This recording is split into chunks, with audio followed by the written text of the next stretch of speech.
Hi, my name is Tiffany Flatt, and today I'll be showing you, through a demonstration speech, how to do the basics of CPR. Have you ever been in a position where you should have known CPR in order to help save somebody, or have you seen a person do CPR? It is all needed in the end in order to help save somebody's life, and that could be you. CPR has been around for a few years, and it has changed since the very beginning of it. CPR stands for cardiopulmonary resuscitation, according to Mayo Clinic staff. As I've said before, it has been around for quite a few years and has changed since the very beginning. According to American Heart Association 2019, it was first started in the 1700s through mouth to mouth. There will be some materials you will be needing in order to do CPR. One is a dummy that you will be doing your practice CPR on in order to help save your life in real life. There are many classes to help teach people CPR in order to help them save a life.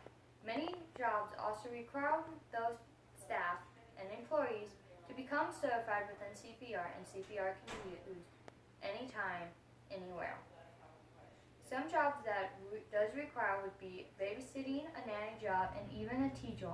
Most of the medical field, it is also required to become certified in order to help save a life. So first, you want to make sure your person is lying down. If they are off to the side, then you need to slowly ease them onto their back. The very first thing you need to do, other than call 911 by directing somebody to do that, you need to make sure they are breathing. So you can do that by laying down.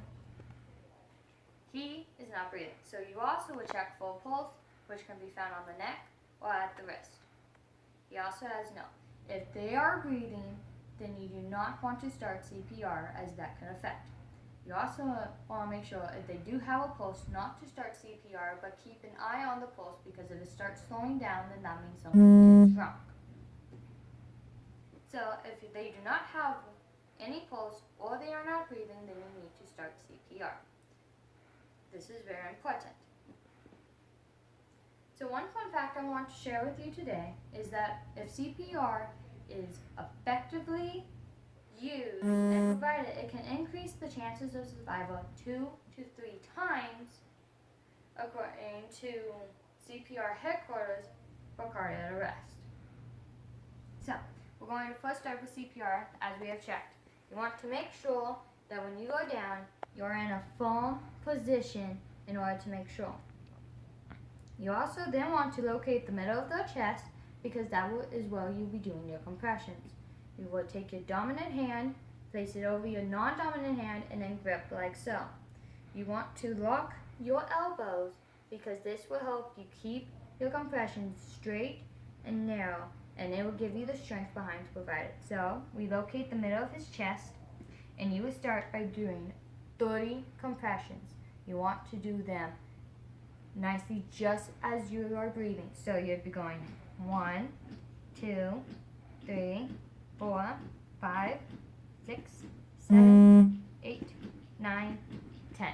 You will count all the way up to 30 before you stop. Next, you will nicely place your palm on the forehead, 2 fingers underneath the chin, and calmly press the head back. And you push up with your 2 fingers. This will open up the airways in order to do the breathing. In order to do that, you will take the one hand off the forehead, pinch the nose, and then you will lean down to the mouth and give the mouth to mouth with 2 firm breaths at a time. So you go 1 and then 2. In classes, you will be given a mouth guard and will actually be putting 2 breaths into your dummy. After that, if they still are not breathing, you will go back to compressions, which once again, you locate the middle of the chest, and you continue, and you count to 30 again. 4, 5, 6, 7, 8, 9, 10, 11, 12, 13, 14, 15, all the way until 30. This is important as it keeps the blood circulating and flowing, and the brain continue to breathe. You continue doing CPR until paramedics arrive on scene or the person starts breathing on their own. If they start breathing on their own, then you need to stop compressions and you stay. So overall today, I've taught you the basics of CPR. If you are not certified, then I would strongly suggest you go and become certified, as you can help save a life. So, over all the steps, you make sure they're breathing or they have a pulse.